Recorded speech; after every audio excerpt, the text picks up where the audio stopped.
So we're going to go ahead and start with our first video. Like I said, we're focusing today on environmental and social justice issues, particularly in Nebraska. And one of the things that we don't necessarily hear a lot about Omaha is what happens in the western part of the state around the Pine Ridge Indian Reservation. Some of you guys may have heard of the town called White Clay. It's technically on Lakota land, but the state of Nebraska illegally is selling liquor there to a community that has said that they do not want it. And so that's one way that they're experiencing genocide. The other is taking their land and using it for dirty energy profits. So the first video we're going to watch was done by a group from Occupy Wall Street in New York that came out and interviewed some of the Lakota there.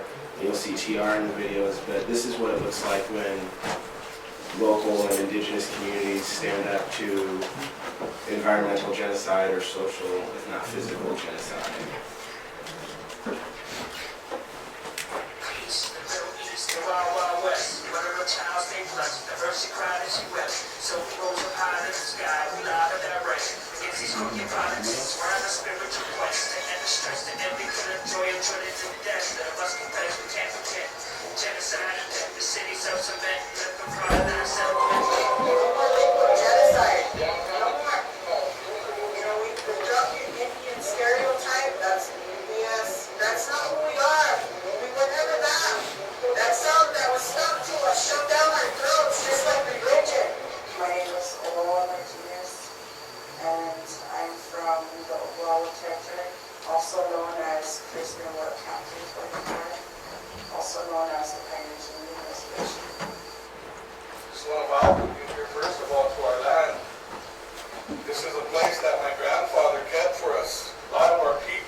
Suffered a lot of emotional abuse, sexual abuse. parents, it was such a shocking experience for my grandparents that they were going to teach me the La Puta way of life. And they were scared that if they taught me those things that I would be punished. When the American Indian movement came to our homeland, it reawakened our spirituality to where we really didn't have to know it. Now it's just everybody wants to do our ceremonies. We're all here today for a common cause. We're here to fight against white clay or alcoholism. It's something that is tearing our people apart. It's something that was never a part of our culture. White clay is a genocidal hole. It's a genocidal hole and it's swallowing our nation's minds and our spirits.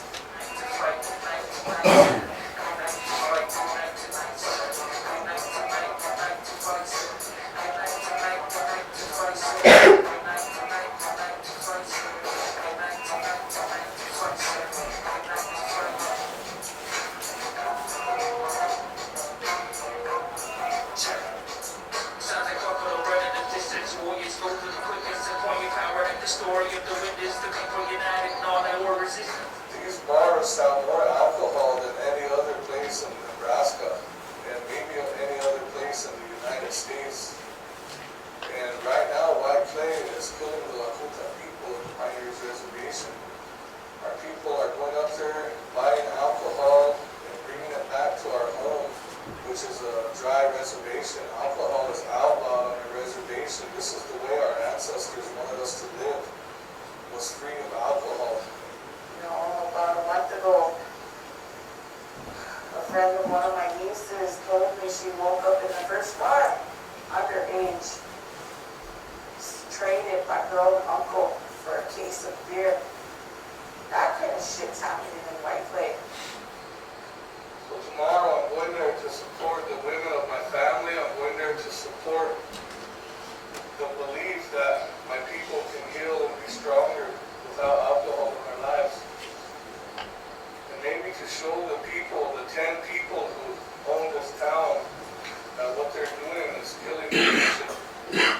They have a choice to say no, and they have a choice as human beings to realize what they're doing is wrong, and hopefully if we come together, we can show them that. Humanity is important, and our allies coming here to our territory, it shows that it exists. It does. I'm grateful for it. Grateful for it because there's allies coming from all over South America. They're coming here. And they're coming here to help us fight for ourselves, to fight for our minds and our spirits. Marching from Billy Mills Hall to into White Clay. We're going to have different people speak about their experiences with White Clay. And then after that is when the direct action of Black Meat will happen.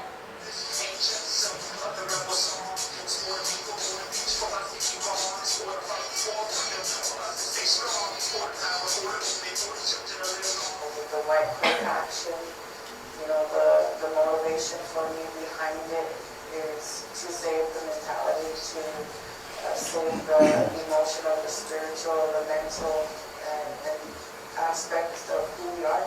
And then the physical is going to be piece of cake to handle. So it's important to really fight for the minds of the Lakota. And wiping out White Clay is the first step, you know, as I see it, for these younger kids. These younger ones that are here now, they see all of us banding together to get rid of something attacking our minds. By the time they're here, they're going to be unstoppable. And by the time they're higher than that, toddlers, adults, and grandparents, there'll never be another colonized generation. Come here tonight, our women have enough. We have enough of alcohol killing our people, killing our children. Can we say no to White Clay? I come from Oklahoma, South Dakota, and most of my relatives are right here. This is genocide. This is the way they're killing our nation and making us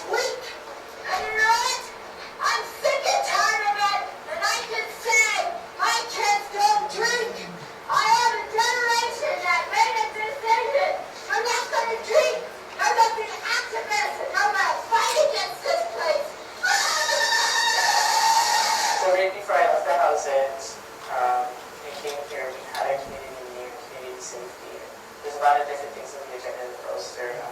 The first and foremost was alcohol, drugs, bootleggers, and how do we stop that? And it was really emotional for a lot of us who were there.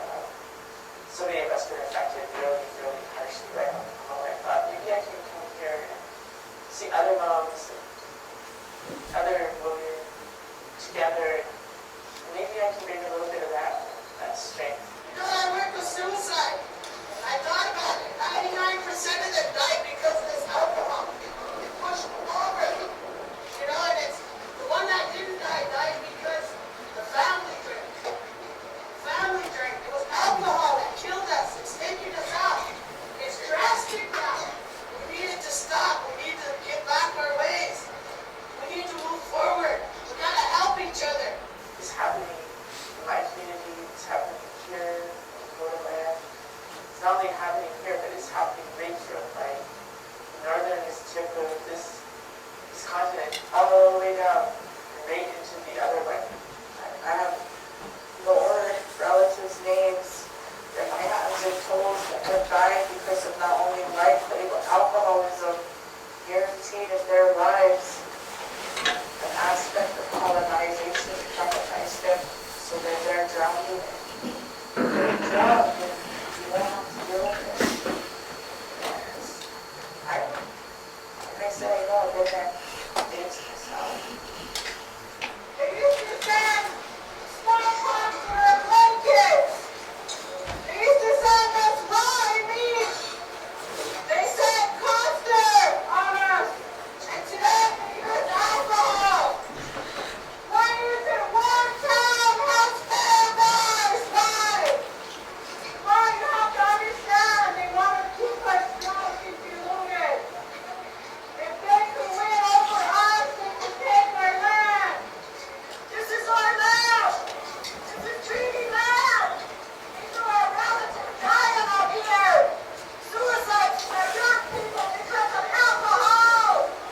It's over Indian. It's a dangerous Indian. We have railroads here. They'll do a direct action to get the attention of the world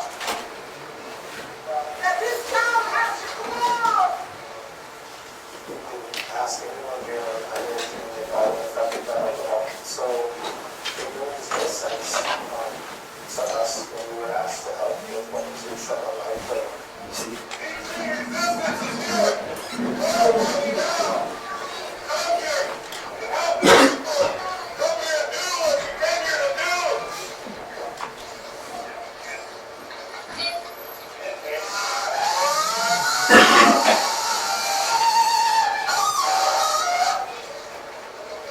I met T.R.McKenzie immediately. He was there to offer prayers. It was really surprising to learn, that there was this whole movement of non-Indigenous people fighting for the land. The civilization for the last 12,000 years, ever since the so-called agricultural revolution, has really been a war on the planet and on indigenous peoples. And so it's really time for people that were raised in this culture to stand on the front lines with indigenous peoples who are fighting for their way of life.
I'm so grateful for PGR.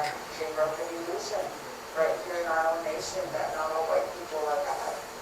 You know, to have allies that would put their bodies on the line is something very new here.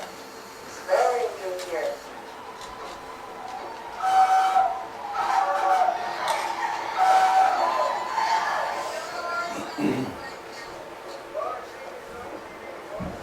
They're going to have to move over, and we'll figure out a way to get these things off. How are you doing this? Well, that's what I'm saying. They stand up, and people have to stand up and move over. I know, because they're I know, but they could go too far.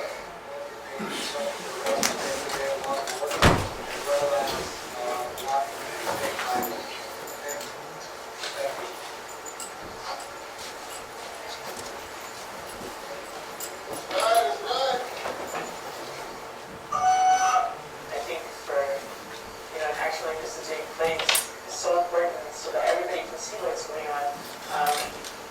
When you think about it, it's people you know now. You know people who this is happening to. It's not just a brown smear of faces in a picture. You can pick a face out and say, there's actually, there's a little they're scared, they're asking for help. My message today is also to Anonymous. Stand with us against corporations. We have four that are feeding off of our people. So my call out today also is to Anonymous to expose those greedy corporate vultures that are standing here, devouring our nation, devouring our spirits and our culture and our way of life.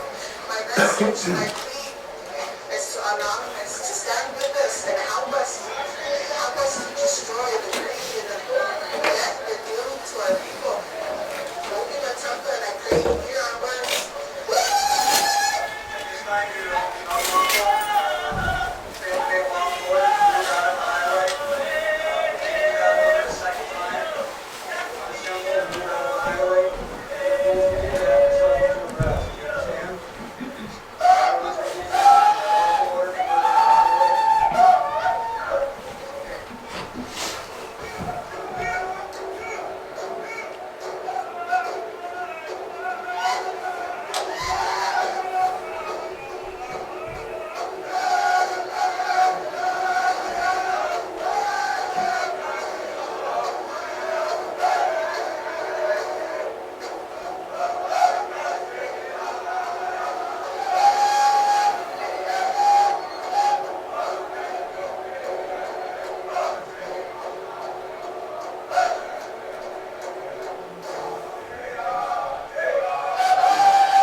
tell people, you know, that I'm taking it personal for my nation now. I am. You know, I am taking it on a personal level now, because bullshit if my daughter's husband's gonna be coming in and out of White Clay and going home and abusing her or her children. I'll do everything I can to change that. We want to say what belongs to our women and our children. Our leaders here. And we also want to say that this ain't over. This is the beginning of a long fight. There's going to be more days and we will be back.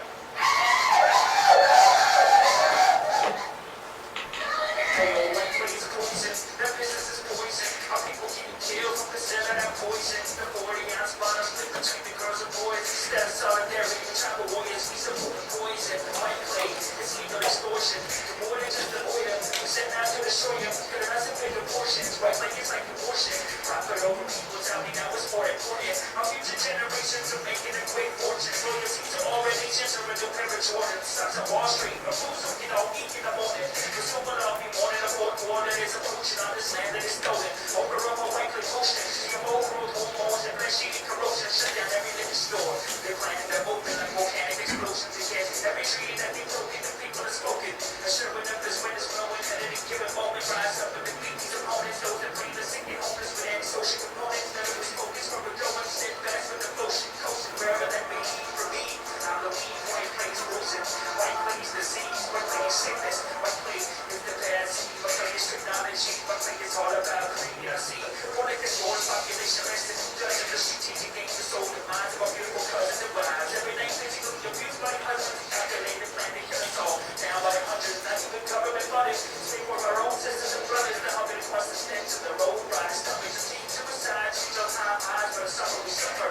That by drunk driving going on and confronting what used to be. Sitting back without causing eruptions. But I say, what play is genocide? What play is not a lovers? What play is seven cavalry? What play is American injustice? What play is sexual abuse? What play is war and destruction? What play is colonizer? What play is the super corruptors? What play is the iron horses? What play is the gold rushes? What play is the enemy lies? What play is not be trusted? What play is shut down? What play must be done with? I saw that every first patient. I saw that every prisoner of the camp. I saw every territory sits in my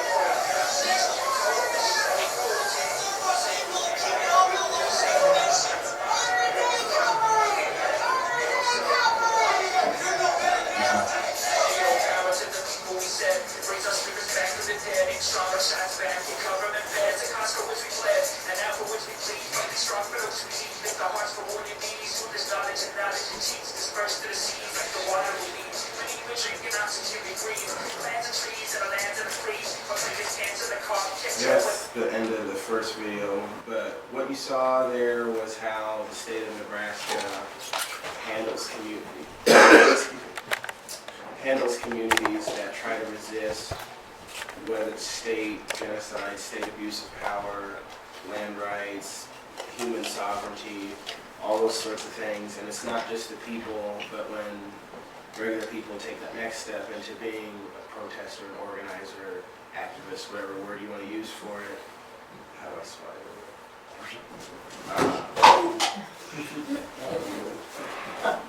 Dan, can you go grab some napkins?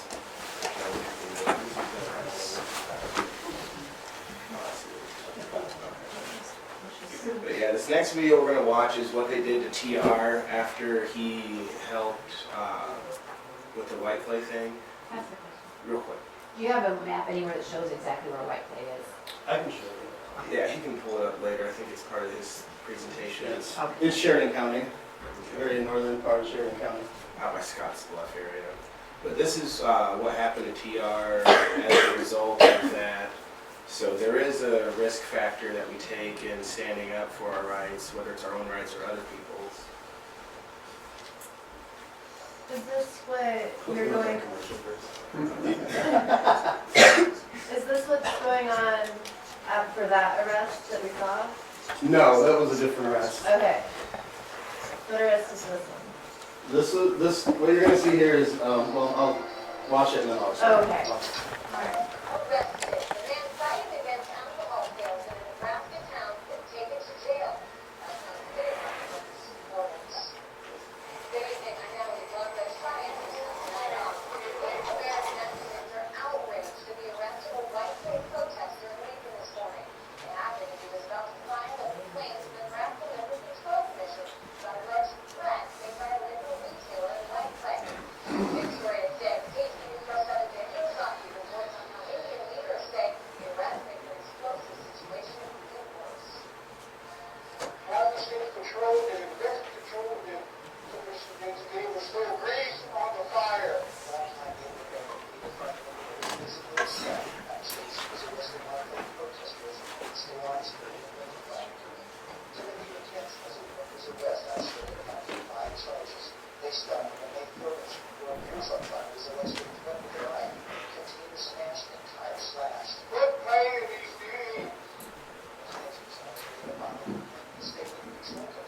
no war on the tribal reservation. All we're doing is trying to keep that. Liberals today along with grassroots communities feel it and call for restraint and cooperation. But Friday's arrest makes the situation worse. Firefighters and timber bonds, when they hear of this, that's not going to sit well with it. Do you think it's going to intimidate the activists there? It's not going to. And Lincoln Andrew was on the KTV once said. McKenzie posted $1,000 and a $10,000 bond. He was released from the Lancaster County Jail this afternoon. The owner of the liquor store,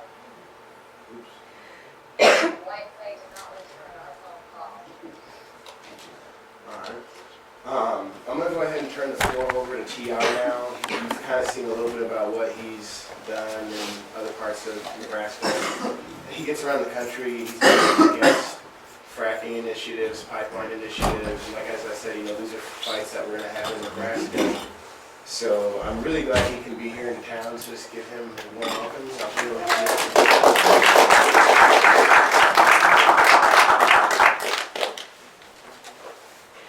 you. Well, thanks for coming. So when I usually give talks, I hate, first of all, using lecterns and standing and all that stuff. I don't know. I don't like the status quo at all. So if I say something and you want clarification, it's okay to raise your hand and interrupt me. Yeah. So to start, I just want to give some shout outs. I'm very thankful for Organize Omaha for putting on this event and kind of just allowing me to come here to Omaha and get to know the community. I spent all day yesterday up in North Omaha meeting all kinds of people. It was a good experience. I know many of you in this room. I want to give a shout out to my friend Andy Hubbard, who's here. He was an Omaha old high school friend of mine who showed up today. I'm so happy to see him. So I guess what I want to do first is to talk about who I am. I grew up on the west side of Sioux City. It's a very diverse part of the city. I've always been socially active since high school on different issues. I've definitely gotten more and more radical over the years as I guess I see as a failure of us able to win some of these different battles. Trying to always think outside the box, try different tactics, things like that. I'm currently with a group called Deep Roots United Front. We are an all POC action-based movement. POC means people of color. People of color lead the movement. We do have white folks in our movement as well. But as most of us have come from what you could say is the white-dominated middle-class environmental movement. It's always been that way. It's okay. That's just how it is. It's how it started. But our voices weren't being heard. And so we decided to leave those different organizations and movements that we were working in and start organizing ourselves to make sure that the concerns of our communities are going to be heard, because it is our communities who are the most affected by social racism and social or environmental racism as well, or social genocide or environmental genocide. So first I wanted to say, free Mondo and Ed too. If you don't know who Mondo and Ed is in Nebraska, you should figure out who they are and work to get them out. I also want to just kind of tie in this space really quick too. We have to understand that the only reason that we're able to be here today for y'all to come and share community with me today is because of an ongoing genocide that's lasted for over 520 years on this continent. So genocide happened for this building to be built. That being said, there is a current genocide in this part of town as well against black folks and other people of color, and we need to recognize that as well. So the mission statement for Deep Roots United Front says, as people of color, we recognize that the lethal dominant culture is waging war on all life, destroying cultures, traditions, stories, and communities deeply rooted in the earth. Through the colonization of our minds, bodies, and spirits, we have continually been stripped of our lands and inflicted with violence and poverty. Our liberation will not come through politicians, political parties, or governments. No one will come and rescue us. We are the ones that we've been waiting for. Holding the wisdom of our ancestors, our people have survived centuries of oppression through daily acts of resistance. Now is the time to reclaim those stories, time to end the conflicts that plague our communities, and join together in mutual struggle for liberation. We will take action to protect the land and her children. We will support and participate in creating survival programs to increase the resilience and autonomy of our communities. And then we say for our united front, and our motto is deeds, not words. So that's who I'm with. We've only been around for about 3 months, so we're pretty brand new, but all of us have been active in different social and environmental struggles for a very long time. So what I want to start with is I want to be able to link environmental struggles with social struggles, and that's really what I'm going to try to do today in this talk. This talk too is going to be really informal. I want you to think that you're in my living room and I'm sitting in front of my computer and I'm going to show you YouTube videos, because we're going to watch a few YouTube videos as well. So again, this is very informal. Please interrupt me if you'd like. So really what we're facing, and I want to bring this back to this community here.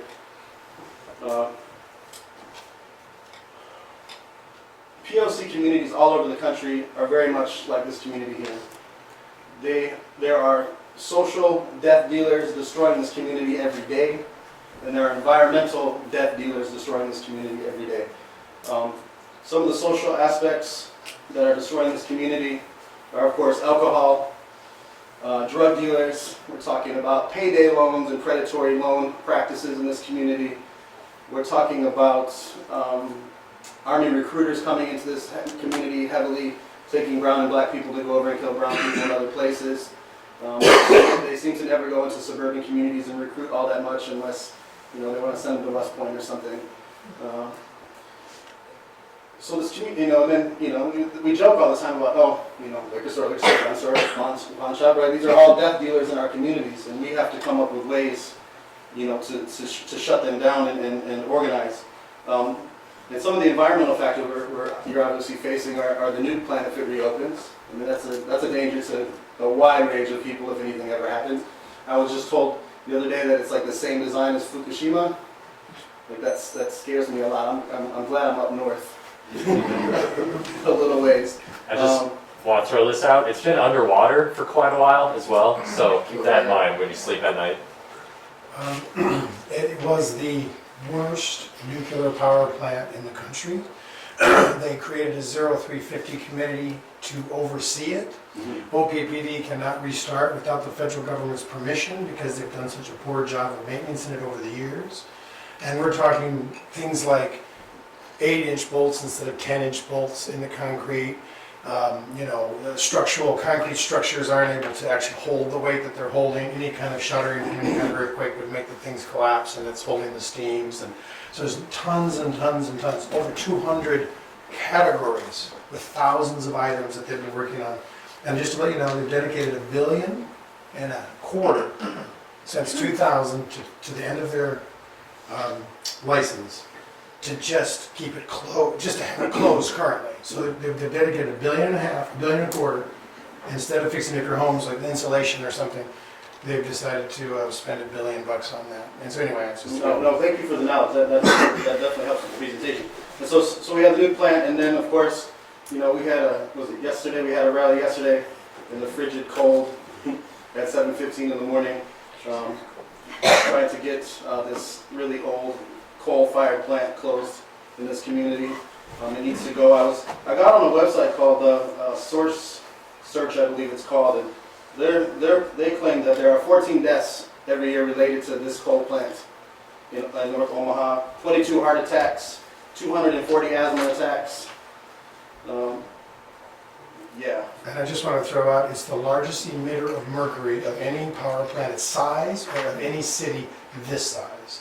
So they are the #1 mercury polluters in your environment, which isn't all your fish and all your rivers and all that stuff. Okay.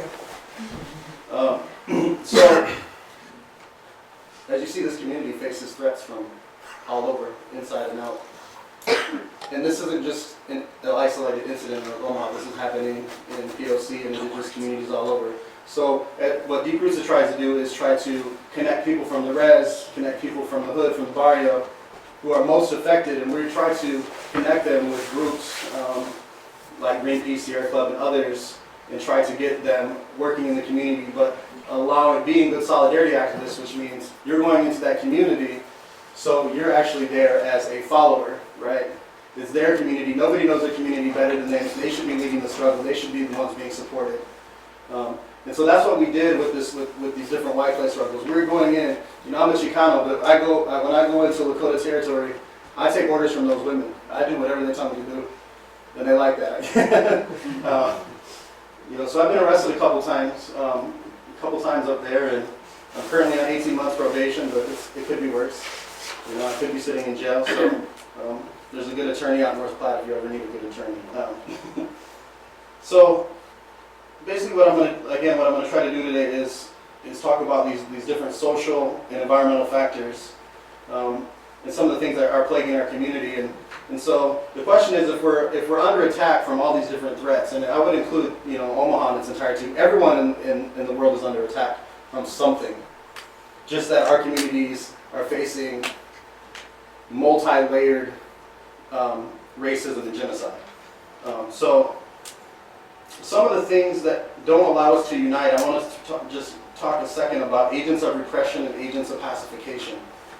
Agents of repression, you're talking about the military, what we kindly call the feds, the Omaha Police Department, and even the folks within our community who want to fight other folks in our community, right? I'm talking about gang violence here as well. Folks should be fighting the enemy, not each other. So that's a big topic in the community as well. And the thing that people don't think about either are these agents of pacification. And really what those are, a lot of those agents of pacification come from what I call the nonprofit industrial complex. Community leaders who, for some reason, have bought into this dominant system. You say, oh, it'll get better. Let's just wait a little bit. We just have to, sometimes we just have to pray. And I think, and I'm not dogging on praying here, but I believe you have to meet the Creator halfway. So you can pray all you want, but if you're not going to get into the streets, you're just really wasting your time. And so we have these different forms of people who cause disunity, really, and even some of them you think are really great people, and maybe they are. But we're not doing what's necessary to combat the attacks on our community. I want to now show a video, and this video I want to show here, this happened on June 17th of this year in White Clay. Hold on, so I say. So the President Brian Brewer of the Oglala Sioux Tribe went in. We went in with him. It was delivery morning at 9 a.m. on Monday, and we marched in and told them that they're not delivering today. And we blocked the road, and they ended up arresting Brian Brewer on a warrant for a bad check. It wasn't actually him who wrote the check. His oldest son actually stole his checkbook, and so that was a big fiasco. But and that day, he would not have went to jail if he didn't want to go. He wanted to go. We really have the cops pumped, honestly, in White Clay now. They are really afraid to put their hands on us anymore. And I don't try to glorify this or anything, but the kids between 15 and 21 really stepped up this day from the community. And the cops were brutalizing people. They were punching people. They were holding tasers to our hearts and to our necks. They were throwing women down. They were grabbing women by their ponytails. And what you're going to see in this video is the people started fighting back, and it wasn't necessarily the older folks. It was these 14, 15, 16, 17-year-old kids. And this was about a month before I had to go to court, before I went on probation with my plea deal, but I actually had to stay on the border, so it really stunk not to be able to be there with them and support them. But go ahead and play this.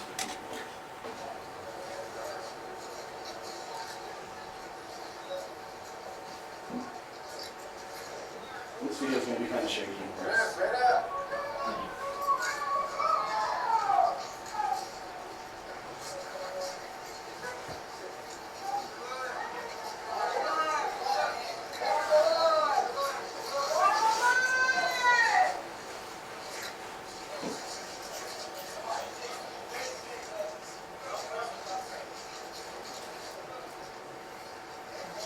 This is what they do to protect the liquor deliveries in Nebraska.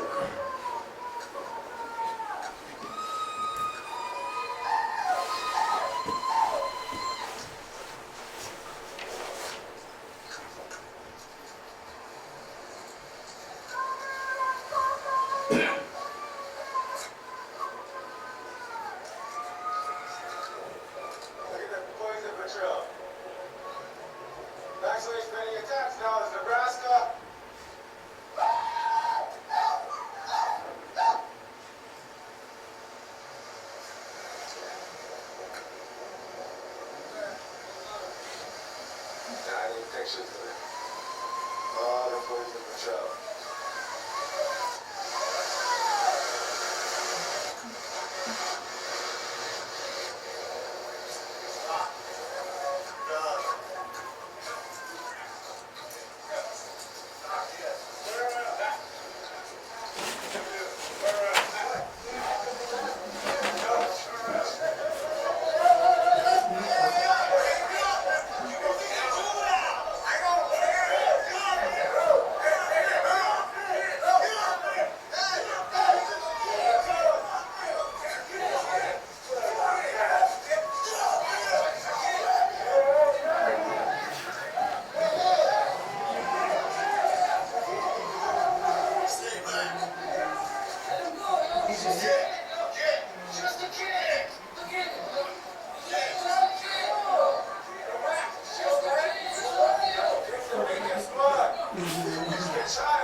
And underrested.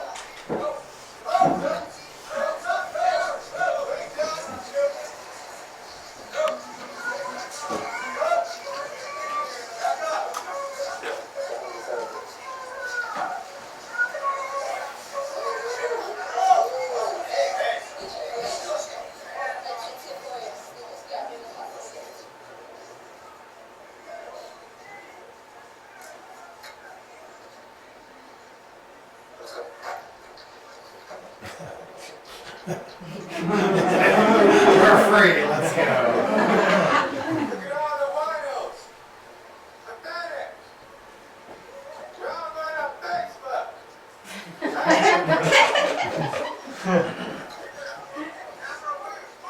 Tressa, girl is 3 times the size of you.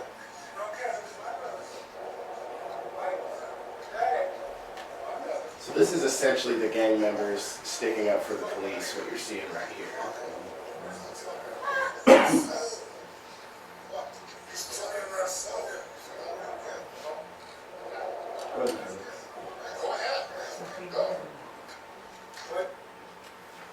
Okay, so that was the day Brian Brewer went to jail. They were brutalizing people, and again, no one else went to jail that day because the young people continued to unarrest themselves. And also, with that happening too, 3 cops were assaulted, including the county sheriff that day. Well, one of the times they had a young gentleman and they were basically breaking his collarbone, and his own father stepped up and punched the sheriff in the face. So right now, when we go into White Clay and we protest, which I can't go in, I'm actually banned from the square mile of White Clay during my probation for 18 months. I can't step foot or I violate. So the cops are pretty much just staying in their cars now and trying to get us on dash cam and try to get charges that way. But this is just an example of what can happen when people start to take their power back. These kids have had enough. I could sit here and make you cry with all of the heartbreaking stories I could tell you about Pine Ridge when it comes to alcohol. I'm not going to do that today. But if you ever do get a chance to go out there, go out there with an open mind. You'll learn a lot. But anyway, that's what's going on there. So again, we want to start thinking about, since we're talking about this community here, where is it we can take our power back? And it doesn't have to be with unarresting ourselves or anything like that. This is just an inspirational thing. But what does that look like? How do we take the power back? How do we get cops in North Omaha from the North Omaha community? And how do, say, maybe a council of elders decide the hiring and firing of police officers in this community, not somebody downtown, right? Like, these things can happen, if pressure is applied in the right places. And so that's something, that's something to think about as well. So these are just some of the social issues, again, facing our communities. I want to talk a little bit now about some of the environmental causes and what happens in our communities. Some of you might have saw my Facebook post yesterday, but black children have black children are 500 times more likely to die from an asthma attack than white children. And you ask me, why is that? Well, 78% of black folks live within 30 miles of a coal-fired power plant. So, as you see and connect these dots here, this is exactly a slow genocide of a people, including gentrification, which I got to get eyewitness to, or I got to eyewitness yesterday on my drive-through with Omaha. They're basically just kicking people out, and then they build townhouses that sit empty. You know, it absolutely makes no sense to me.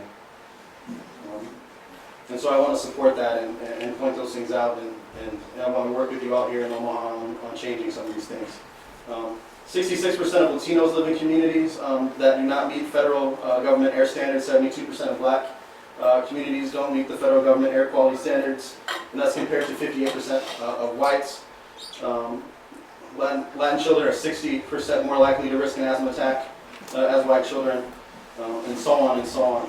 And so, you know, we really have to get together here, and this is definitely, I know there's people in the room who have been working on shutting this coal plant down, but I think it's time to get organized, and I think it's time to escalate on many of these issues. The word we need to start remembering is escalate.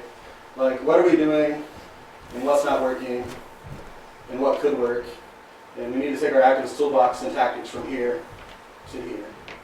And we need to work together and also work with the community who's most affected and see what they want to do. And so, I think there's some good leverage on this coal plant, but I want people to remember too, I'm going to speak, and this is going to be an unpopular subject probably for some, but I want to talk about wind and solar for a minute.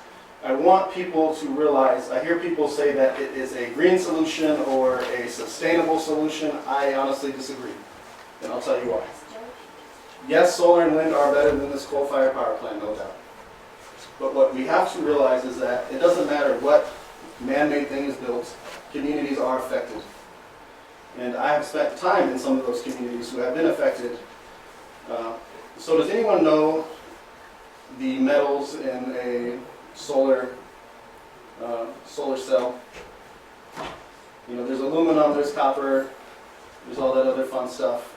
And that stuff pollutes communities. You don't see those communities, but they're being polluted. Northern Minnesota is being polluted by a copper mine. They're wanting to put a copper mine in northern British Columbia, where I've been fighting a natural gas pipeline.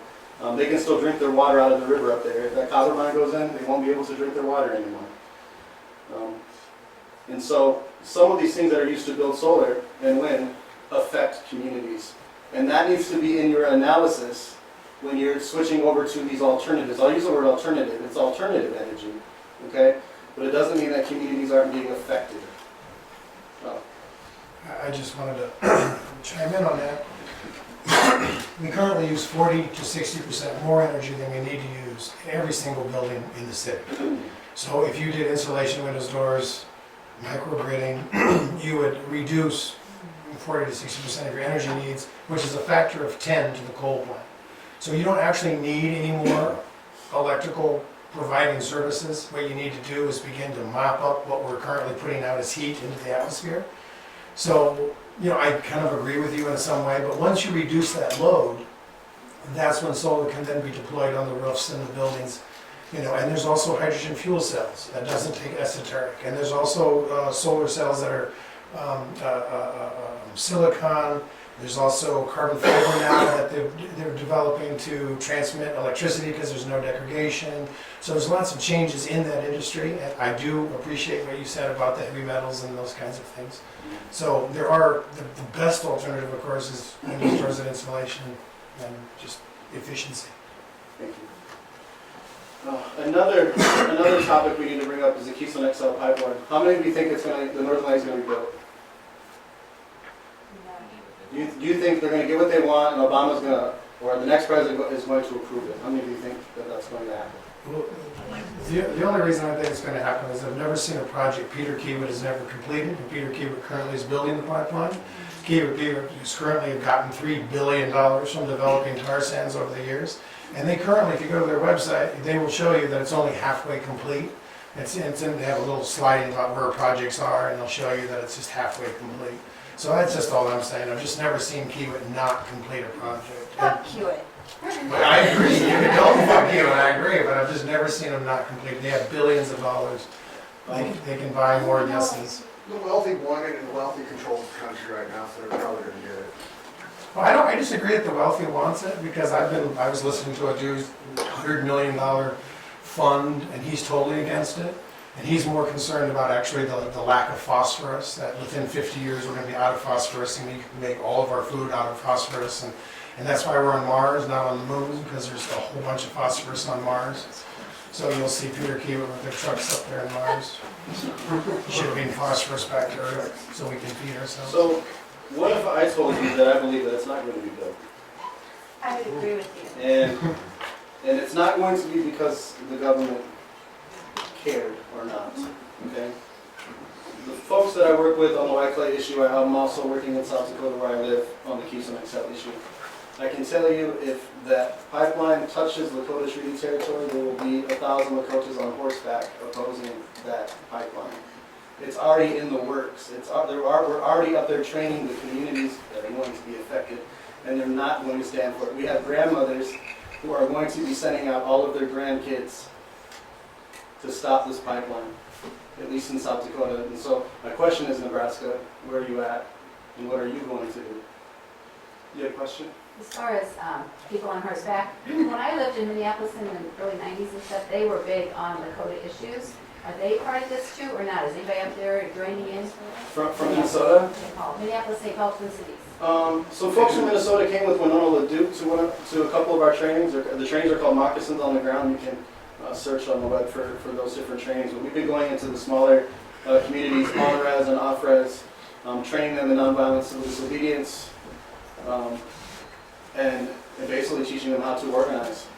And they're doing it. And so, did you have one more thing to say? Well, there's that, and then also the Omaha tribe, is that just totally separate? Do they care about this at all? There are a few who do. It's definitely not organized like it is in Lakota Treaty. And I thought some of them would actually be here today. They couldn't make it, but it's not as an organized effort as it is on Pine Ridge. Okay, I'm just saying bodies, trying to get everybody, their numbers count. I think they would. Are we doing anything about that? Yeah. Because that seems like something we could roll down to the Ponca house right now. We'll talk more about that. Okay. Yeah, I did talk to John about it. Okay. So I want to give you some inspiring videos as well on this issue. A lower rural woman who's married to a man who lives on Shan River Reservation, which is kind of the northern part of South Dakota. She decided on her own, without asking the community who we've already been organizing, to invite some Trans-Canada representatives to give an educational, informational session about what they plan to do to the community. And as you'll see, it's actually the women leading the charge here, and they're going to politely ask Trans-Canada to leave in this next video.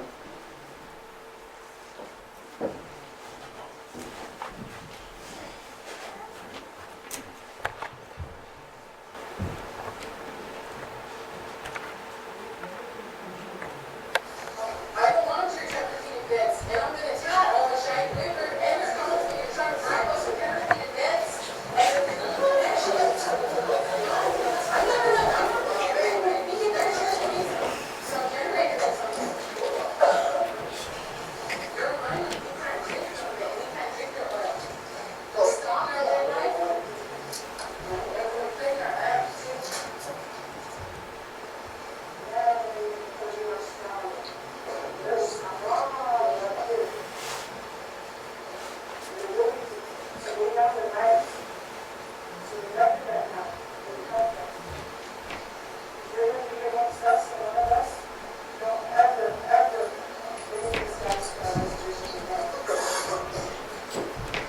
We are here.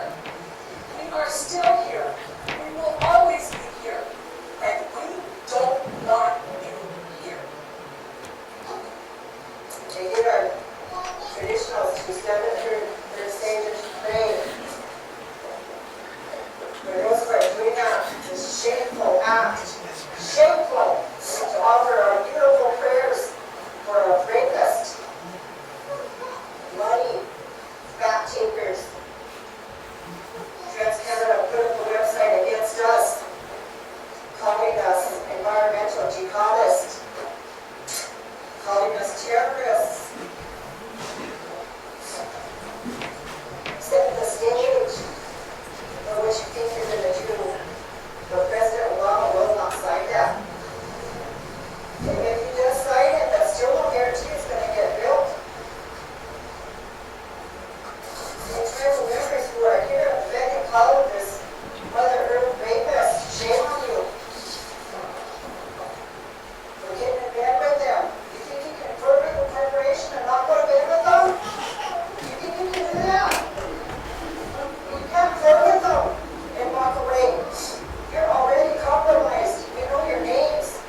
mentality. They prey on our generosity. They prey on our good fellowship to all human beings.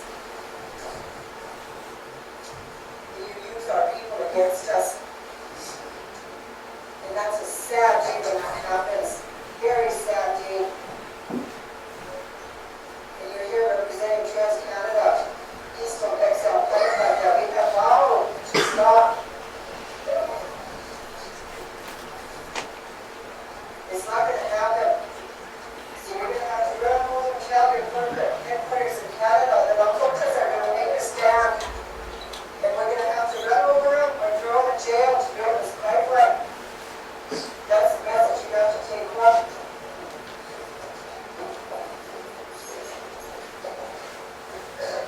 Maybe one or two people invited you here. But that's only one or two people. I'm not from this part here, but this is our treaty territory, all of our treaty territory. The Chip Corporation wants to cross thousands of creeks, lakes, streams, our Omaha aquifer. The Omaha, the Treaty Council and the elected government passed legislation calling on every single one of us to stand up to oppose you. To put our bodies in front of you, to oppose you. So we came here because we have blood relatives here, we have God relatives here. And they don't want you here, they don't want you here. So I think you need to leave. I think everybody in Trans-Canada needs to leave our land. There's a lot of us here as arrestables. We're ready to go to jail to get you out of here. But you can stand up and you can leave. You can stand up and you can leave on your own, or you can be escorted out. Now.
See how easy it is to kick Trans-Canada out of your community?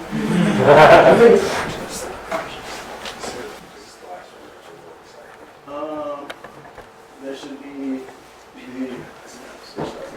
the neo-Nazi rally is the next one. Okay, so some good points were brought up. I'm really happy to say that all those women who spoke, I can call them personal friends, and it's really nice to work up there with them on that issue. It's really important what they said, and it was kind of they were insulting them, but they were calling them sellouts, right? But we're living in an age of sellouts. So many people have sold out. Whether you're a community activist and you're radical and you're really doing good things in the community, but you're not really making money, and then this good job comes, and you take it, and then you're beholden to a board and bosses, and they just clip your wings and you can't fly anymore. There's issues like that, so we really have to be careful and be honest with ourselves about selling out on these issues. So we know the Keystone XL pipeline is going to affect millions of people. Millions of people get their drinking water from that aquifer she was talking about. And we all know, too, that these pipelines, it's not a matter of if they're going to spill, but when and where. We have to be honest about that, too. And so, again, my question to all of you here, and I know most of you in this room, is what is Nebraska going to do about this pipeline? There is big money tied up here. As was mentioned, Warren Buffett has his hand in it as well with the rail. He's talking about wanting to, in some different articles that I've read, rail some of that stuff down as well. Just something to that. 40 billion direct investment into tar sands as of 2 weeks ago. Thank you, thank you. Okay, so you have targets here in Nebraska. You have targets, okay? And we have to say that too. And how are we going to, because I'm saying we, because I'm going to be here with you. Because this is important to me as well. And I'm only an hour and a half away. You know, what are we going to do about this coal plant, and what are we going to do about the Keystone XL pipeline, who, again, like I said, in South Dakota, Dakota Treaty Territory, the fight is going to be on, and what we're really going to need out of this part of the country is the exact same type of struggle. Folks willing to get arrested, folks willing to possibly be hurt, whatever it can. I've said publicly over my dead body, that's where I'm at on the Keystone XL pipeline. It's not getting built.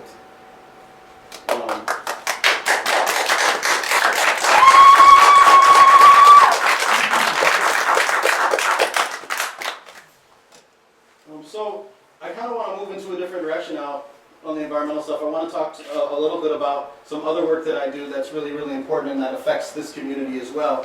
I've been hanging out with Deshaun and James and a gentleman named Steve who's ill today. And I went around with them. We went on a trip to Kansas City. The neo-Nazis and the Klan are on the rise. And they're actually more organized now than they were in the past. A lot of these neo-Nazi skinheads are ex-military folks, white folks coming back from Iraq and Afghanistan. They're highly trained. They have arsenals in their homes. We've seen them. And so these are another agent of repression, like I said, and they are here in Nebraska as well, so I'm sure you all know that. They might not rear their head up and put on their uniform and wave their flag, but they're here. And just to add something, I've been doing some more research into this since I went down to Kansas City and checked their enrollment numbers, and Iowa is actually their fastest growing territory right now. And Nebraska is kind of in that territory, but there's one thing that we can expect to see from this, we've been very much against the police here on the tactics they use against people. So what's going to happen is the police, even as bad as they can be, they still have rules. These people do not have rules. Mm-hmm. So what is going to have happened, and it's already started to have happen online somewhat, if any of you guys follow the FTP page, you have a lot of these dominance apologists saying, well, it's just a couple people that are upset about it. Well, what's going to happen once their legal ways, which is the police, to suppress these communities don't work anymore? You're going to start seeing vigilantes, white power groups coming in, trying to force the police, now that we've figured out how to counter the police here. So that's something to think about, is we're already starting to see the symptoms of this online. It will happen in real life eventually. Two things. One, is that why they want to get rid of gangs then, of people of color gangs? But secondly, Glenwood used to be the biggest KKK group, I guess, around. Do we know if that's raising up again, or is it anything special? I don't know specifically about Glenwood. The chapters I saw, there's a big one in Storm Lake, Iowa, which is actually about 45 minutes east of Sioux City. Yeah, that's what first one. Yeah, so it's not even that far from Omaha. We're talking like an hour and a half is a major recruitment center for the neo-Nazi movement. I can't remember the name of it, but there's a recreation center. Is that by Storm Lake? Yeah, Storm Lake also has a big Tyson plant and others, and so there's been in the last 15 years an influx of Latino folks coming to work in that community, and that's also one of the reasons why this white supremacist movement is on the rise there. So just in the past year or so, we've noticed these trends, and I've tried to help out in that area as well. And so a group of us last March, there was a Klan rally in Memphis, Tennessee. If you don't know about Memphis, it's 70% black, has a black mayor, has a black police chief, yet 23 black people have been murdered by the cops in 21 months. Okay, they have a huge police brutality problem and white supremacy problem. What they have in the South is called the Confederate Park System. They have parks named after Confederate generals and lieutenants and what was the president of the Confederacy's name? Jefferson Davis. Jefferson Davis. So Nathan Bedford, that's okay. Nathan Bedford has 3 parks named after him. He lived on a plantation outside of of Memphis back in the day, and he is responsible, they say, directly and indirectly for the deaths of 3,000 black folks back in the day. During the Civil War, he was a colonel, I believe. And so they have these 3 parks in Memphis with this gentleman who is responsible for that many deaths, and he's on a horse, and he looks all proud. It's a bronze statue. Finally, Memphis is waking up, and they're renaming all of these Confederate parks, which is kind of interesting too, because they're naming them with corporate sponsorships. So that's a whole other story, right? And so this is really where I started to see, and the reason I went down to Memphis was because I have a friend who's a former Panther. He was 12 when the LA chapter was firebombed. His name is Raul Muniega, and he called me and said, hey, there's some former Panthers, some elders who are working against police brutality. The Klan hates them, the cops hate them. Can you go down and do a security detail for us? So I was able to get some of my homies from all over Denver. They came from Kentucky, everywhere, and we were able to do that for them that day. But that was definitely one of the most dangerous experiences I've ever been in my life. We did a press conference in downtown Memphis. The cops told us we couldn't even have a press conference. Like, if you weren't moving that day in downtown Memphis, you were subject to arrest. There were 600 riot cops in the street. This was last March 30th. There were snipers on the rooftops. They had a protest pin. We had to go through metal detectors and everything else just to protest the Klan. And what we need to understand when it comes to the cops and police brutality and this white supremacist stuff is that, do you ever notice that the cops are always faced looking at us? Yup. And not the terrorist organization? Yup. And we need to start questioning the cops on this stuff. Why? We're the citizens. We're just standing up to a terrorist organization. If this country's supposed war on terror means anything, it needs to include the terror that our people face here in the United States as well. Another issue, well, let's go ahead and, anyway, Steve and James and Sean and I went down to the Kansas City rally that they had, was a couple weeks ago? Yeah. In Kansas City. And just watch the video. This is what happened, so it's short. Police have stepped up security for this afternoon's protest here in Kansas City and protested counter-protesters against the neo-Nazi group that are protesting in downtown Kansas City right now. They're banning a lot of items for security, even water bottles. Shannon Halligan has been at the rally all afternoon long, and she joins us live from the Jackson County Courthouse. Well, this rally has sparked strong emotions on both sides. As you can see behind me, there are about 40 members of the National Socialist Movement who are on the steps of the Jackson County Courthouse, who are waving their flags and yelling their opinion. And on the other side of the street, there are about 300 in protest of this group. There are people from the LGBT community, the Latino Coalition, atheist, Jewish organizations, and people just upset by this rally today. There are at least 80 police officers that I can see from the courthouse, and everyone coming in had to be searched, and people couldn't bring anything in. Police said this to be a peaceful protest, and I spoke with people from the Latino Coalition who came out here today because the neo-Nazi group said they were out here to protest immigration reform, and they take this demonstration personally and wanted to show their opposition to their message. My own children are Mexican descent, and so it's definitely it's personal when folks say that they're less than white people, and so I think it's important to have a strong response to that sentiment, especially with the history of our country. And this is just one sign out here out of dozens that people have on the other side of the street. But on 41 Action News at 6, we'll continue to keep you updated on this so far peaceful protest in Kansas City. Shannon Halligan, 41 Action News. It's hard to see that they still exist, right? And not to interrupt, I have my own video that I took of that. If you want to see that, you can message me on Facebook. It has more of like the security we had to go through, the snipers on the roof, that sort of thing. But I can send that if you want to message me, you can see that. So I'm going to wrap up some of this here, and then there's one more video to watch, and then I want to have a community discussion with you all on how we can work together and do some good stuff. If you've taken hopefully anything out of this presentation today, and I know it was somewhat short, is that our communities are under attack from many, many different peoples and organizations, the government, the police, corporations, and they're well organized and they're well funded, and we're not. But again, so what does resistance look like in this period? And how do we get together and how do we build alternative institutions to basically, to use the old slogan, take our power back, right? And so as I was driving to North Omaha yesterday, I saw so much green space, so much opportunity I saw. They're doing different things in different communities, but how do we create safe places, clean spaces, unpolluted places, and places where we can get together and organize and build community power? Some of the ways that people are doing this are of course, like community gardens. They're building edible forest gardens in Seattle.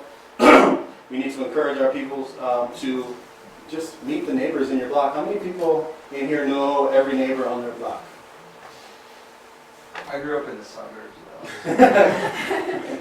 though. Okay, so first assignment, get to know who you live next to.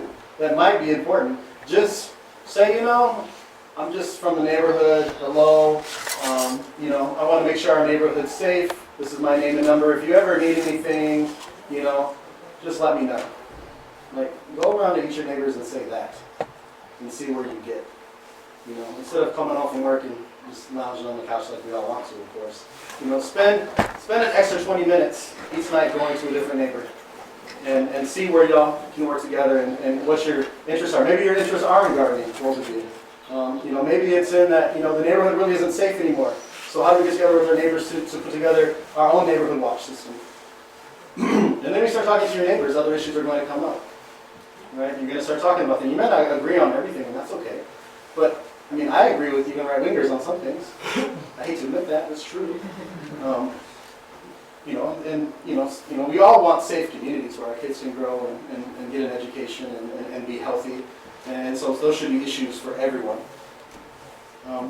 So we need to work on basically getting together with our neighbors, and then we need to work on kicking out what I call the death dealers in our communities as well. South Central Los Angeles used to have 700 liquor stores in that community. The community got together and were able, within a 5-year period, to close 200 of them.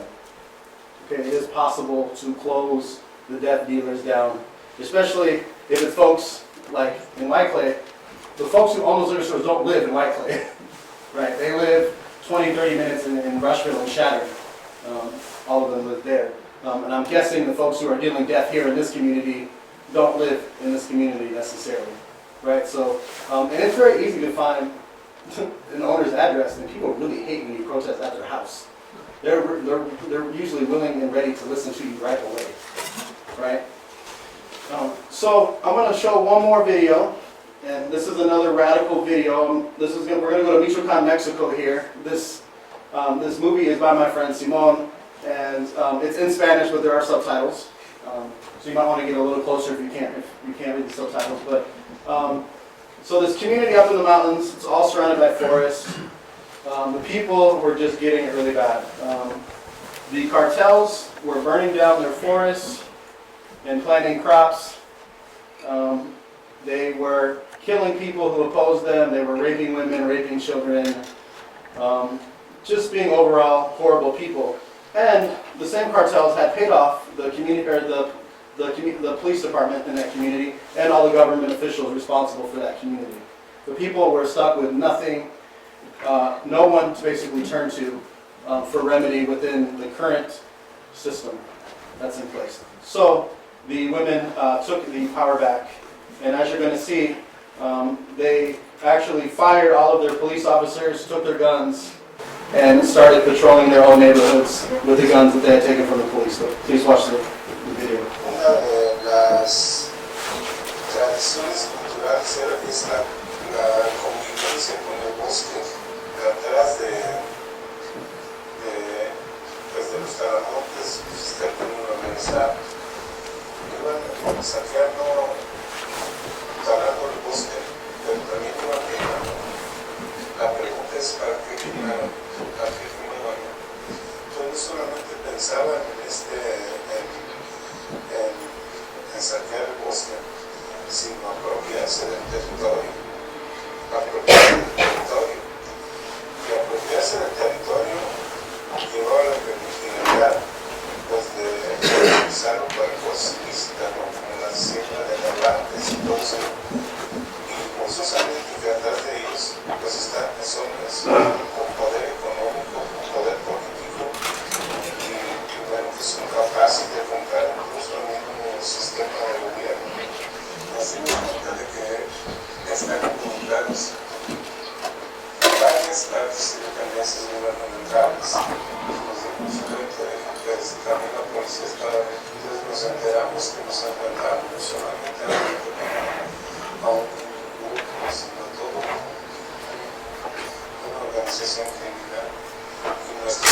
los que se atrevieron a hacerles frente, a defender su territorio, su parte o su bosque, pues desafortunadamente fueron asesinados.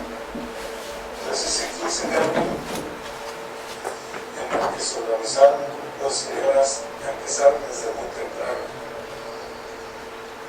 Detuvieron a 5 talamontes ese día y intentaron detenerlos por la buena. Desafortunadamente, pues esos señores les echaron los cabos encima porque se encendió la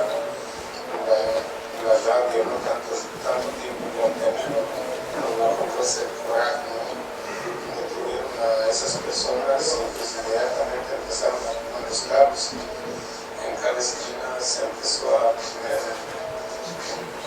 una especie de barricada, pero con la idea de que ya no volvieran a entrar, más bien ya con esa idea de que no entraran los sicarios y que nos pudieran encerrar. Teníamos quién iban a ser los voluntarios, salieron muchos voluntarios que ya ocupaban esta ronda comunitaria, ¿no? Aquí tradicionalmente aquí esa era la ronda y le llamaban así la ronda, que eran personas voluntarias de los 4 barrios. Anteriormente salían a hacer la vigilancia. Entonces no inventamos nada, solamente retomamos la forma tradicional de cómo se protegía antes de que aparecieran los policías. Entonces para nosotros el policía pues es el que pone el gobierno, ¿no? Y la ronda es la que surge del pueblo. Entonces lo único que hicimos es recurrir a nuestra historia, recurrir a la plática de nuestros mayores y que nos dijeran cómo íbamos a hacer para organizarnos. Solamente estamos retomando las formas tradicionales de cómo organizar a nuestro pueblo y que daba el resultado y que no se manejaban partidos políticos y funcionaba pues.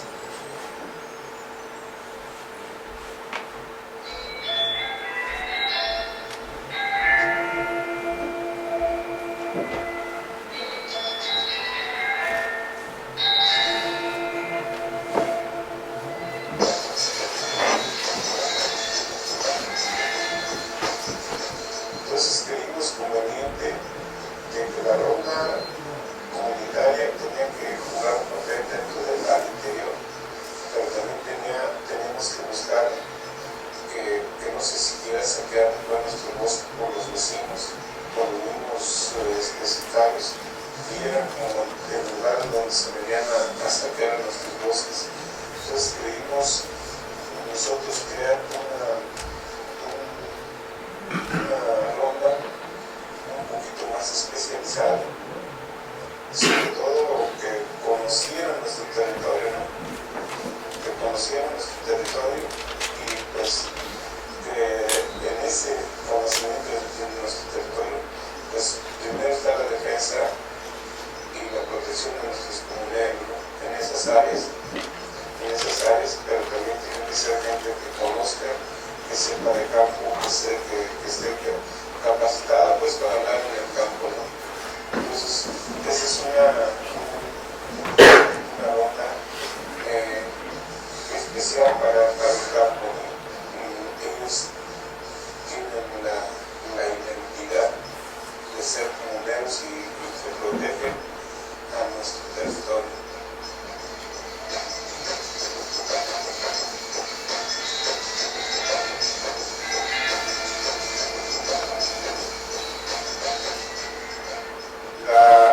Lo referente a cómo nos protegimos, pues las armas que tenía la policía municipal son las que utilizamos y son las que se siguen utilizando.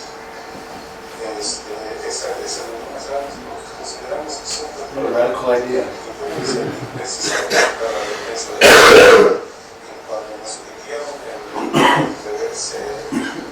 las armas que las entregaron, nosotros dijimos no vamos a entregar las armas pues, que nos pertenecen. Nosotros dijimos que todo lo que se nos atravesara lo íbamos a hacer a un lado. Se nos atravesaron las elecciones organizaciones que las hicimos a un lado, no nos interesaban las emociones. Entonces, lo único que hicimos es recurrir a nuestra historia, recurrir a la plática de nuestros mayores y que nos dijeran cómo lo vamos a hacer para organizarnos. Y por eso siempre decimos que en el pueblo hay sabiduría, hay conocimiento, hay formas de organización.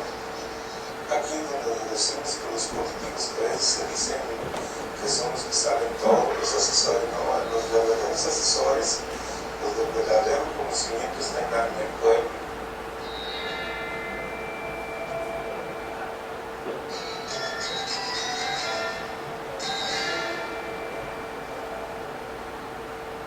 Los objetivos de nuestro movimiento son tres: seguridad, justicia y la reconstrucción de nuestras cosas.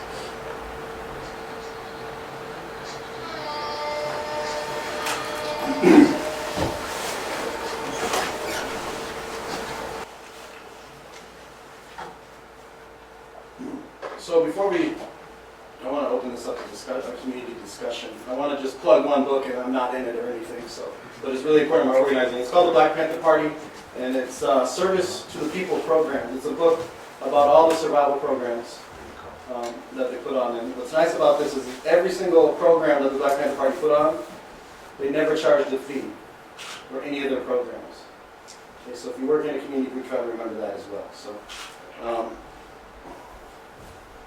One last thing, and this is the part that I hate talking about, but I did bring some stuff that helps me travel, and I hate asking for money, but if you want to contribute, I do have some books and pamphlets and magazines. Everything, there's a folder over there, everything's by free will donation, so take what you like, give what you like, and we'll go from there. So I want to open the discussion by saying I'd like to really talk about how folks can get together here to take on some of these issues. Maybe you can just, before if you want to talk, maybe at least introduce yourself to everyone before you speak.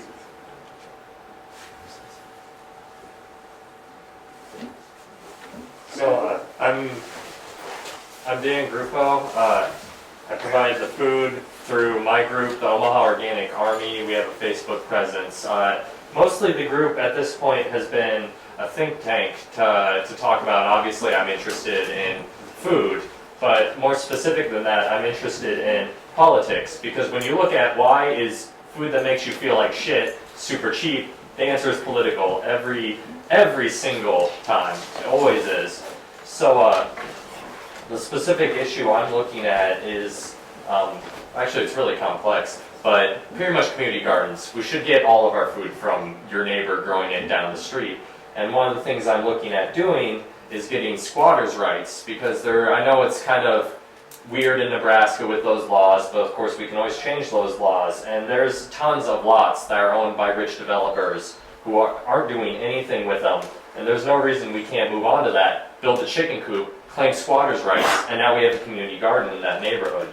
So that's specifically what I'm interested in looking at doing, and I'm looking for obviously a support network that does come down, as you said, comes down to the community, because at some point, if the community is not supporting this thing that we're giving them, then the police are going to come in and take it away. Jan, I wanted to ask you, and we can talk about it later if you don't have to.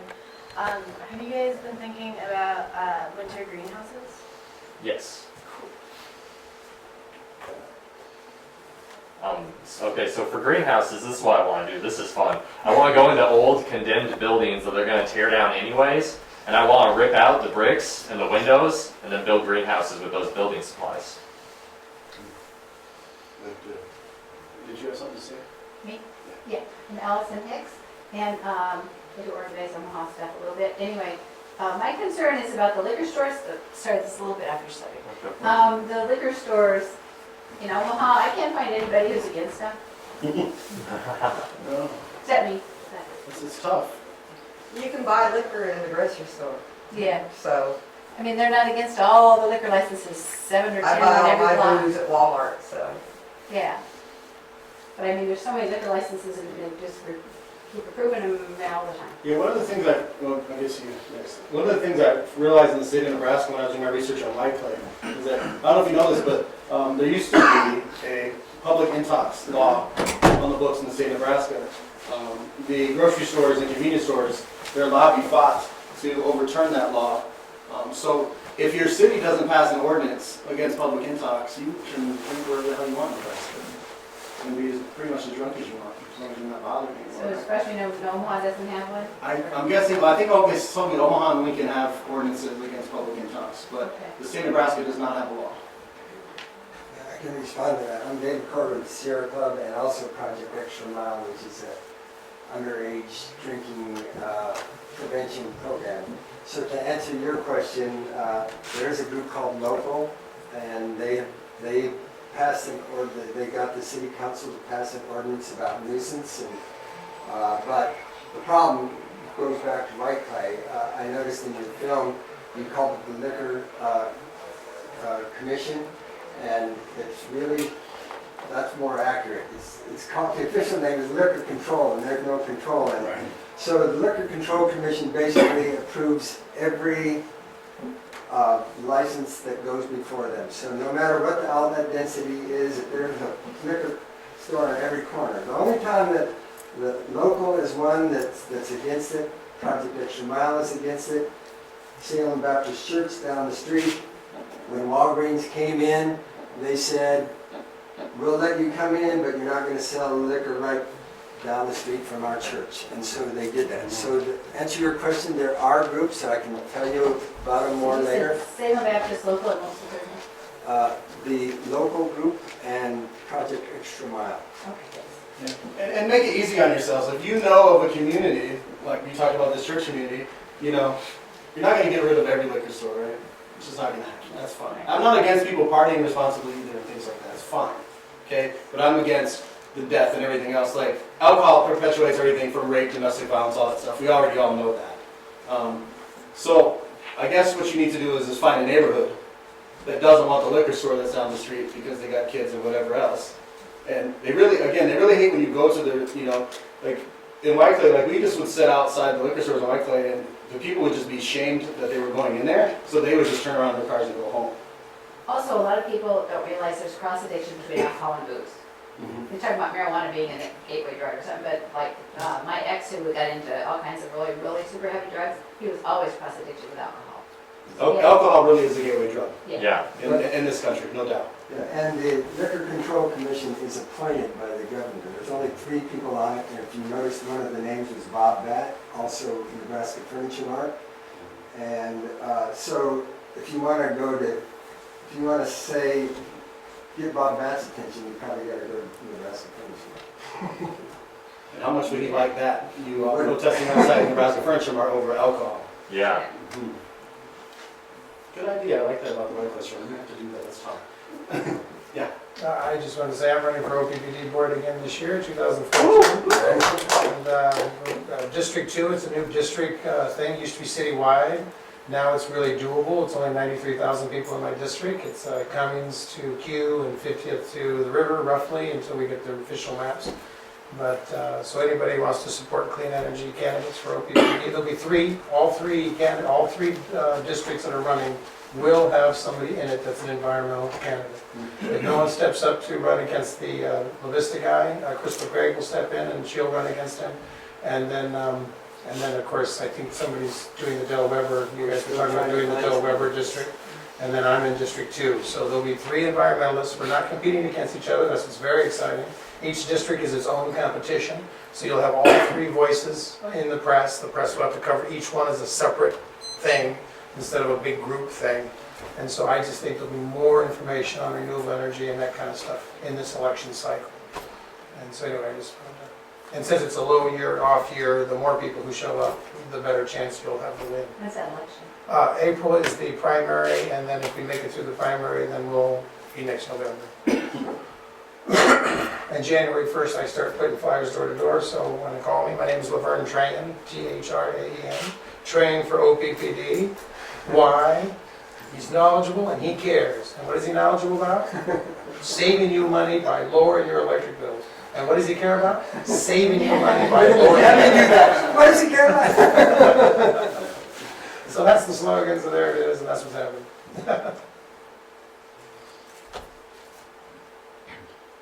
Anybody else? What happened with the lawsuit, Tom White lawsuit at Mike Clay? President Brewer, Mark Vecino was calling me like once a week. Right. Like, have you talked to President Brewer? You know, I'm like, yeah, and he's in my cell phone, but, you know, I bring it up, but I don't know what's going on with President Brewer. I was mentioning it to him about once a week, either in phone call and text message, and ever since the legalization vote or the referendum went through, which it probably isn't going to go through, just to let you all know, it probably won't be legalized. Why not? On the rest, because there were a lot of discrepancies. And so there's court injunctions right now. I'll give you some of the discrepancies here. The election office was broken into 7 days before the election. We still had the election. Normally, when there's an election in Pine Ridge, there's 22 polling places. For the alcohol election, there were only 9. Okay? Usually the tribe provides transportation for elders to go to elections. Didn't provide transportation for the elders to go and vote. So there's all these discrepancies, a lot of corruption. There's a lot of corruption in the tribal government there. And so there's court injunctions. They do go back to court sometime this month. I think it's actually maybe in a couple days, like sometime next week. It sounds like the tribal attorney is working with the folks who filed the injunctions to figure out what they want. And after it gets, even if it gets through the court injunction, the tribal council still has to certify the vote. And if the tribal council people vote the way their districts vote, it will fail by 1 vote. So we're hoping that it's not going to happen, but we'll still, again, have to continue to fight White Clay. And even if it was legalized on the rest, White Clay is going to stay open. There's no doubt. I mean, people drive down there just to get cigarettes because they're like $1 cheaper in Nebraska. But, you know, and two, like, it's not even, the alcohol is the gateway to everything else that happens down in White Clay. On July 4th, we were there at the camp. We actually heard a woman screaming. We were running in the tall grass. There was a gentleman trying to rape this woman. We had to pull him off and drag him back across the border, and we turned him to the tribal cops. I don't like turning people into cops, but I don't really have much respect for rapists either. So there's those things that go on. Women are raped there weekly, if not daily sometimes. You heard Aloma talk about that girl was 14 years old that was drunk or drugged by her uncle, turned it into the guy whose name is Jason Schwarty, who owns Arrowhead Inn. He is known for having a barber-style chair in his liquor store where him and his employees have their way with underage girls. Okay, that's happening in White Clay, right? And every single law enforcement will turn a blind eye to that place unless we show up. Then they have all kinds of cops to do what they need to do. Is there any way to put remote cameras in there? If somebody pays for it, probably. How much would that cost?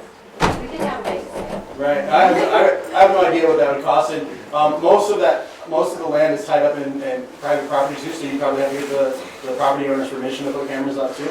I don't see why. Maybe. Are you asking us to be able to do that with underage girls? See, I didn't get asked, so I don't think I have to ask them to put cameras in. Oh, you're saying like, I mean, you could probably wear a camera too and go in and like. Yeah, but they're probably not going to rape anybody who wants to stand in there. Oh yeah, of course. So I'm just saying, if the camera over there and they didn't know it was there, then if you put it on like, I don't know, national broadcast, international, whatever, then maybe there would be more pressure and they wouldn't have to just have local authorities do it. And it would be really hard because the way that the liquor stores are set up there, it's not like going in and you go pick out what you want and you go to the counter, right? You go in the door and there's just a big counter and all the booze are behind the counter. And so, you probably have really good security too then. yeah, oh yeah, they have all of them. I pretty much know all the guns that are in the different stores. People have told me. The bats that were given out were in that store. We knew that those were in there too. Yeah, it is the, you know, it's called Skid Row on the Prairie. It is the worst place in Nebraska and one of the worst places in the country, no doubt. And as long as, you know, the state's going to make $500,000 off excise tax there, and I won't remember the other numbers, but they're making millions of dollars, the state is, in taxes. And they don't care. I mean, it's literally, the law enforcement there is basically like, these residents are from Pine Ridge, not my problem, even though they come in Nebraska to buy booze and hang out in the street. They just don't care. South Dakota's real crooked too, right? What's that? South Dakota. South Dakota is a very corrupt state. Do you know what happened with the boycott of Budweiser? Because I know the Creighton Prep and Creighton students were. I talked with them and I worked with them and I read their press release before they put it out and all that, and it was good, but honestly, I think the students that were putting that on, they're not activists, they're students, and they really needed some support, and I honestly didn't have the time to do it.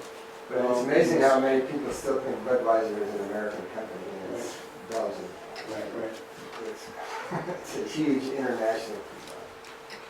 But I honestly don't, I am not a person to make petitions and boycotts work. They rarely do.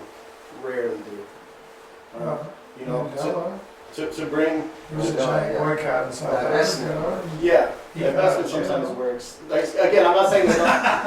I'm saying usually they don't work. It did work once. Right. Okay. It just transformed the entire country. Please give me hope. Don't crush Just my hope. transformed the entire country, but it did work once. Yeah, those things don't work. Like, I want to quote Malcolm X here too before we go, since we're in this space too. You know, he said, you know, we have to confront them at every level, and every time they look over their shoulder, they need to see us. You know, they need to be afraid of our power that comes from the community, right?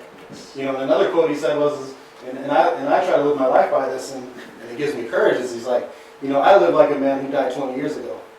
You know, so he was basically saying, you know, I do these things and I say these things because I'm not afraid to die. You know, for the cause. And you know, another great leader, Fred Hampton, you know, it was the 44th anniversary of his assassination this past week. You know, and he says, you know, are you willing to struggle for the people? Are you willing to die for the people? You know, the word of the day for me at all my talks is escalation, broadening your tactics. We need it all. You know, when it comes to it, we need folks working on food.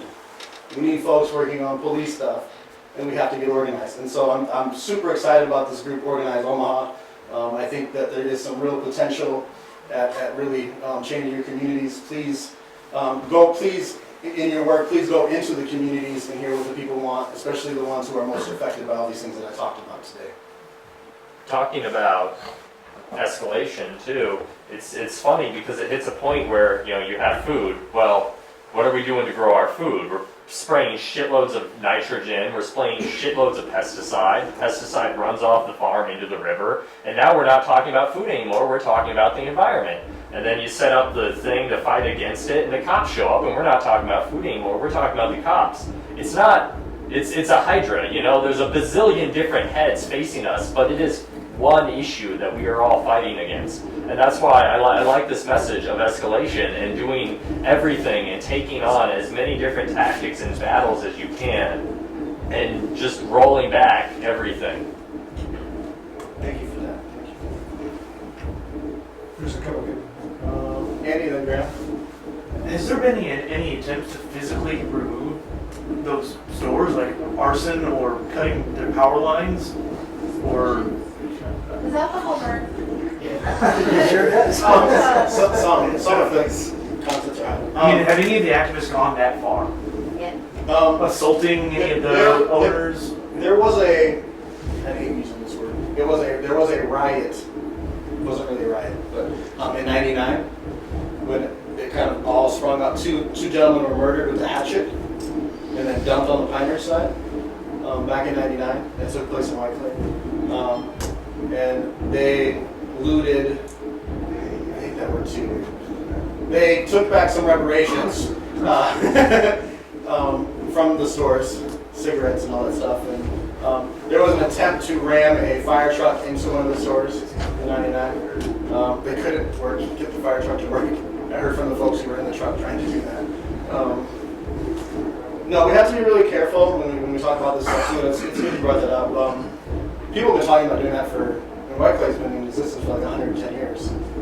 Right? It was established as a whiskey town by the War Department. So, you know, it was to keep a warrior people down who they couldn't control. You know, just like the law talked about, they brought custard, they brought smallpox, and now they got alcohol. Right? And it's working really, really well. In fact, the folks in the community are paying for it. Paying for their own, they're going and buy liquor, they're paying for their own genocide. So yeah, people have talked about it. The problem is right now, like the stuff that we're doing is all just state crimes, and there's this thing called the Major Crimes Act.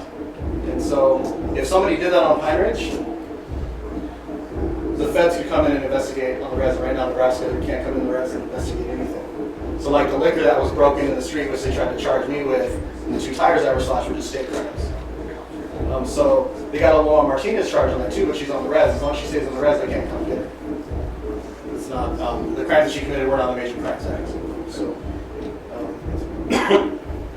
yeah, I mean, I don't, would it help? Maybe, maybe not, because, you know, they get the insurance money, they build a bigger store, right?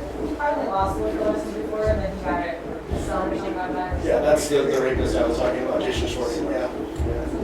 Graham, did you have something you wanted to say? Yeah, there's discussion about Omaha Public Power District's coal-fired power plant. We're driving here from west of here. You may have seen the smokestacks and the big plume in the air this afternoon. I was just curious how many people have actually been to the plant or have seen it up close.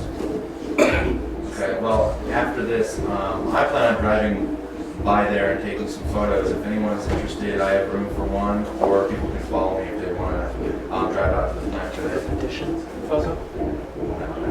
You talking about one west of here though, or north of here? North. It's on John J. Pershing Drive. It's right along the Missouri River. Okay, all right. Cool. I think I'll tag along for that. Anything else? If not, thank you all for coming.